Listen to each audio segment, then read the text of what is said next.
Hello, I'm CJ McKinney. In our last free movement video, we did a step-to-step guide to applying for settled status for EU citizens and their families to stay in the UK after Brexit. And we had quite a few comments on that video about children's applications. So in this shorter video, we are going to take a look at applying for settled status for children in particular. I'm joined for this one by Nath Gbikpi, who is an immigration lawyer at Wesley, Gryk Solicitors, which is a very good firm indeed. Hi, Nath. Hi, CJ. Just to be super clear, Nath, before we get started on the actual application, do children not automatically get settled status just because their parents apply? That's correct. So children will get settled status if their parents get settled status. However, they do need to submit an application. I also wanted to make it clear that a child is not just someone who's under 18. It's actually anyone who's under 21. And children who are over 21 can also be considered children if they're dependent on their parent. Okay, and it says here at the government website that we're looking at that even children born in the UK might need to apply for settled status. Is that right? That's exactly right. So all of the children who are not British need to apply.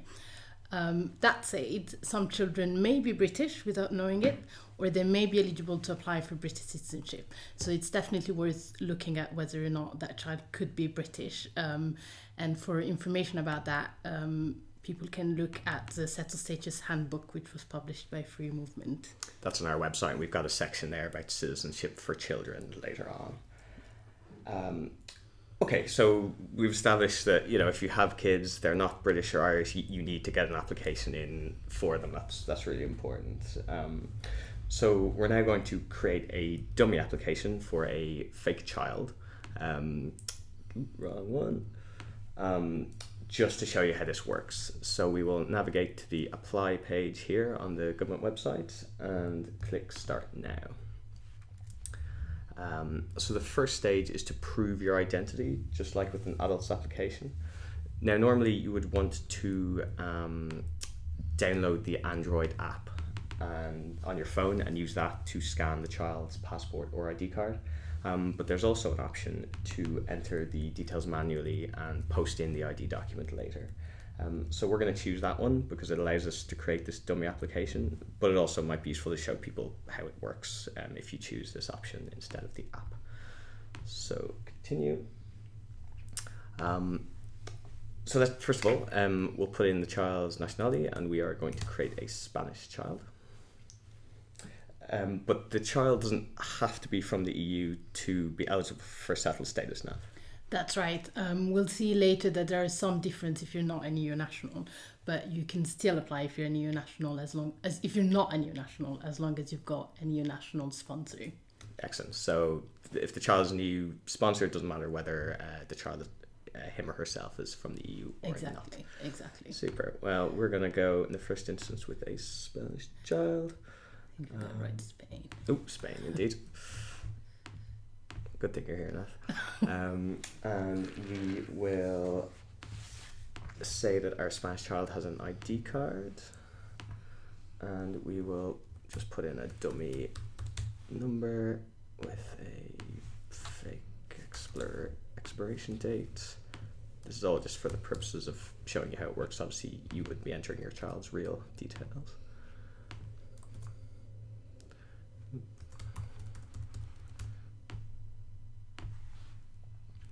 And date of birth, we are going to make our child 5 years old, or 9 years old, should I say, so 1st of the 1st, 2010. So a 9-year-old Spanish child. We have to enter the date of birth again. And we need to make up a name, so we'll just make up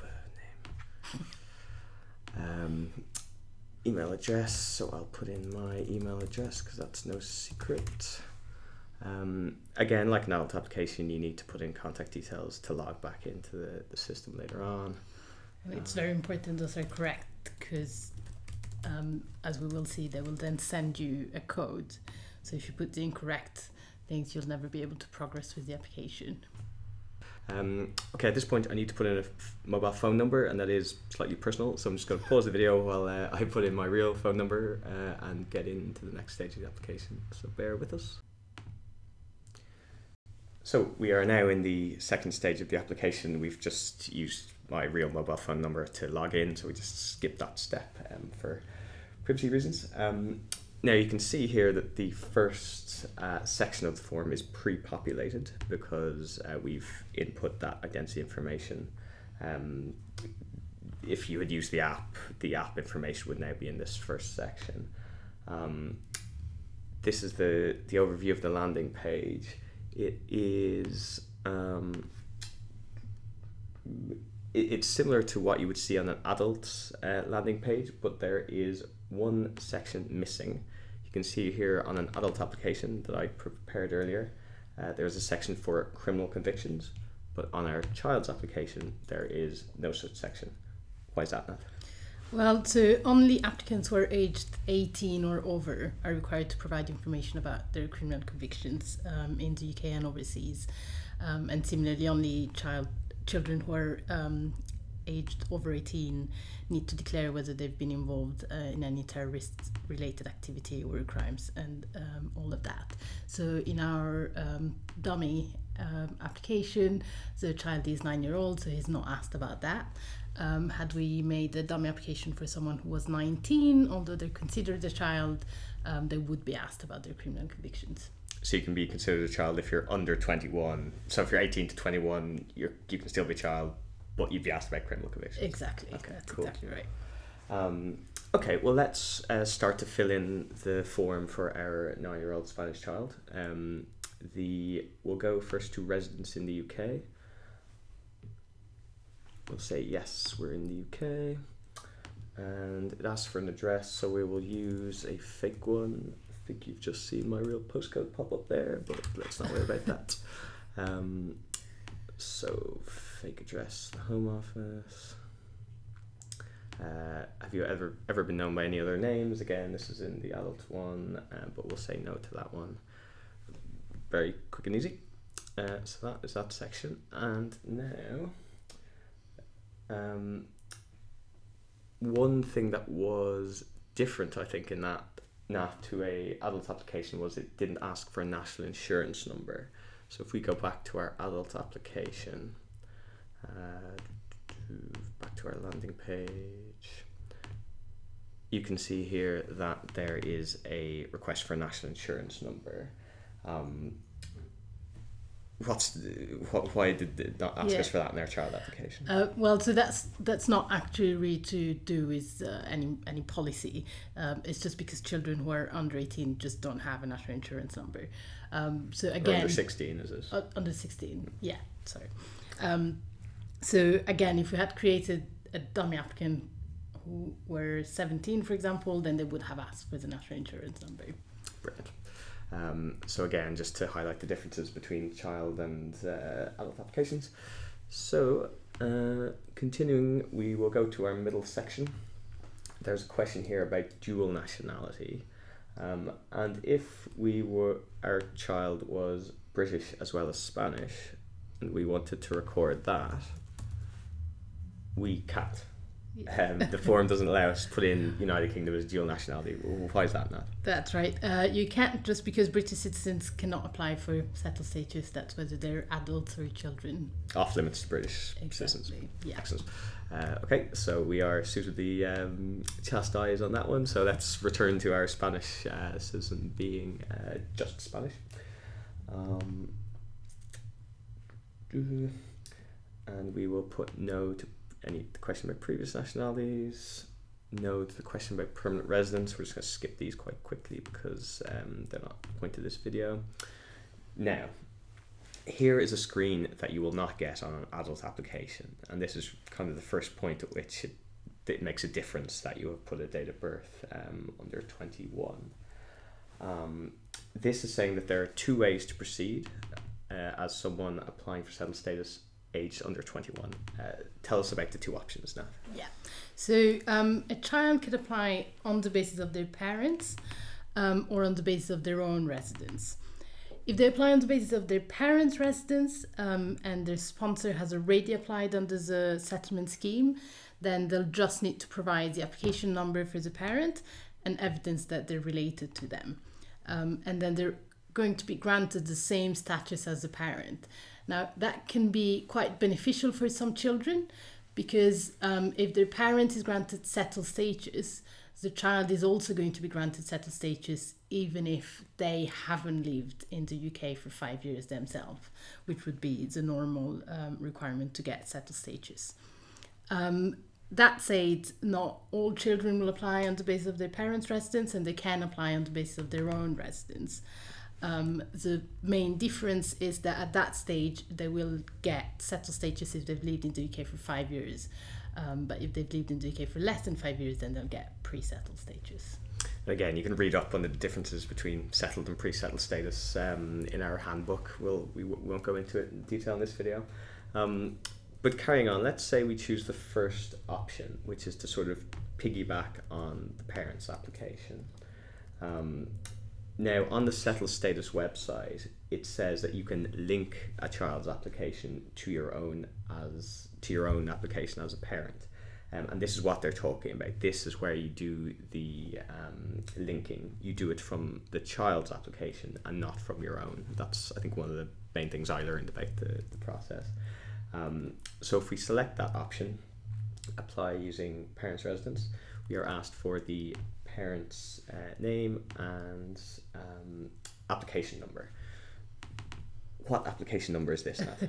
So when you submit an application, you get a 16-digit reference number. So once you've submitted an application, you'll actually get it immediately on your screen. But you also then get an email, so you don't actually need to print it there and then. You will get an email. And that email will say your application number is, and then have the application number. You'll also find it on a certificate of application that you will also get by email. And it's there on the right hand corner. So it's that 16-digit number. So this is the parent has applied, they get an email confirming that their application is in, and this is the application number that you need then. Brilliant. Exactly. So you take that application number and put it in your child's application if you want to link your applications together. So let us do some dummy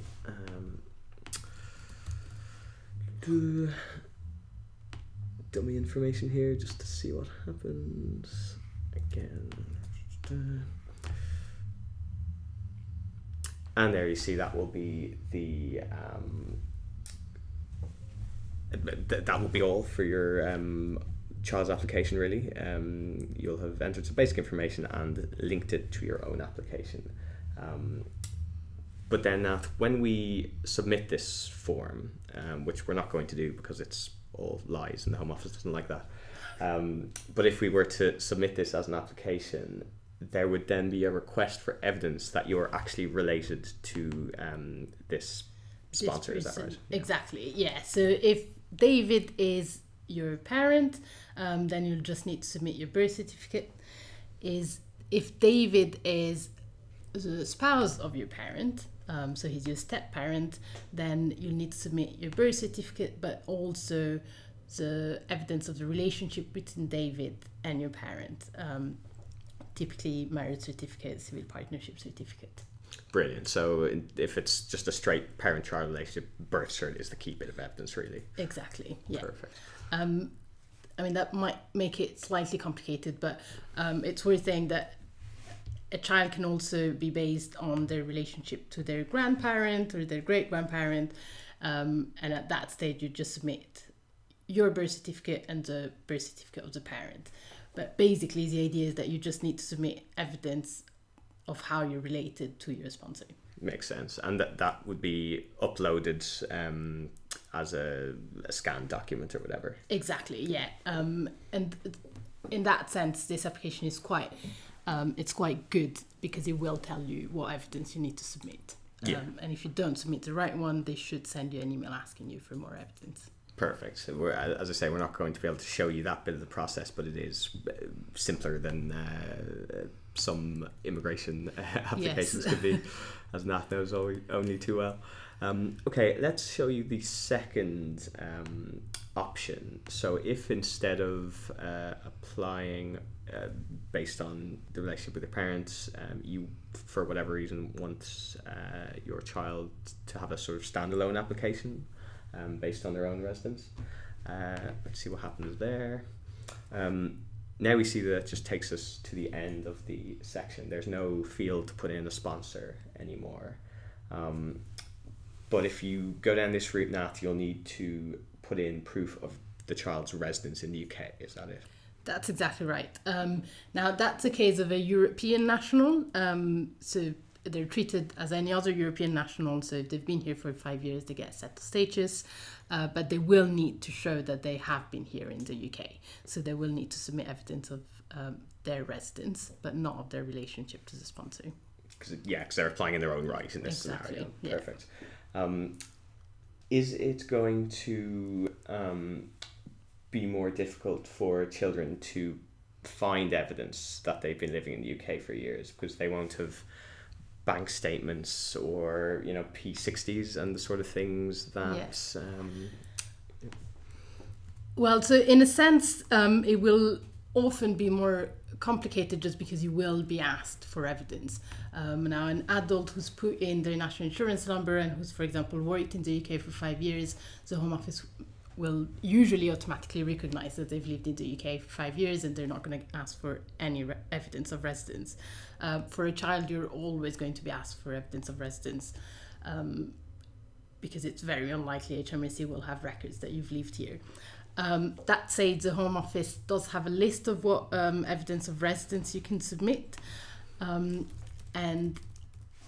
among that just list, bring that up on the screen here. Sorry, this is the Home Office list of evidence. Yeah, so if we look at that list, it does suggest a dated addressed invoice from a school, for example. There's also somewhere just a letter from the school. It's also possible to get documentation by a student loans company. So basically, if your kid has been at school, you can just ask for the school for a letter that confirms when they were there, their enrollment. This is it. It's the guidance is very wordy, but a dated and signed letter from an accredited organisation, attendance on a course. I mean, if your kid goes to school, they're going to have to attend. So just a short letter from the school confirming their attendance, and that should be enough. Perfect. Okay, so those are the basic two options for applying on behalf of your child. It's worth saying that you can do this, you can fill in this form on your child's behalf. If your child is older, maybe they want to do it themselves, but it doesn't matter, right, who actually does this online form. Exactly, yes. And the email address and phone number can be the adult's details. Yeah. Perfect. The final thing is just to cover a different scenario. So we've been doing this application as though the child was an EU citizen from a European Union country. But as we said at the outset, the child doesn't have to be from the EU as long as they've got a sponsor who is, to oversimplify.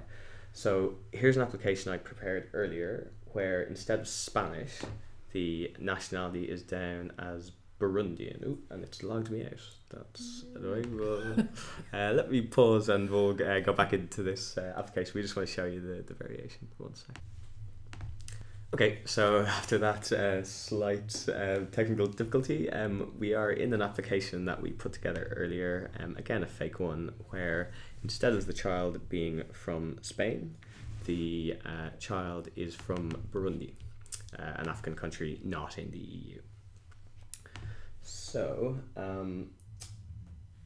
if we go to application type and click through the various options. So now, here we have a similar screen offering a choice of application process for our non-EU child. Now, there's more information on this page. Nath, it's kind of denser because it's not an EU citizen child. But is it basically the same? Well, the first option is the same. So if you apply on the basis of your parents' residence, you'll get the same status that they get.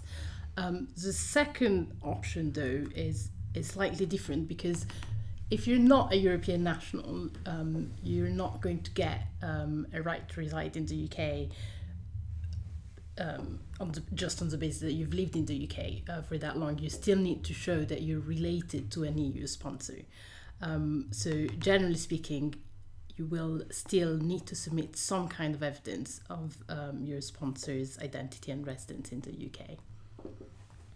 Okay, so if we, again, just to show people, if we choose the first option, again, we would be asked for the parent's name and application number, or the non-EU child can apply in their own right.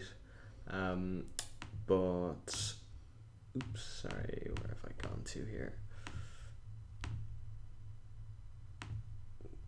Bear with us, I've just gone back too far. I guess the point we want to sort of make about applying for a non-EU child without linking to a sponsor's application is there's an awful lot of evidence you need here if there's no sponsor involved. Yeah, exactly. And that's because a non-EU national cannot apply in their own right, really.